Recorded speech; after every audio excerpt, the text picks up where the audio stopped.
চাকরি চাই বাসা থেকে কাজটা করা বলে দিতে বাবা শুনে তুমি মানে তো সেটাই তো পাচ্ছে ও বাসা থেকে চাকরি যাইছে ও করে সে চাকরি চাইবো তা হয়তো নিয়ে এই না সমাজে ভালো করবি না দেশ সরকার বলে কোরিয়া বেতন বাড়াচ্ছে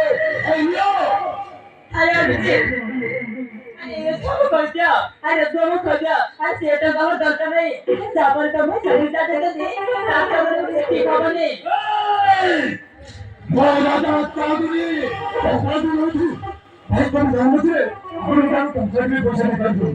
ভালো বাবু চাকরি করবে হালকা মামা করে 34 সাল পর তোমার ঠিক হবে আরে তাই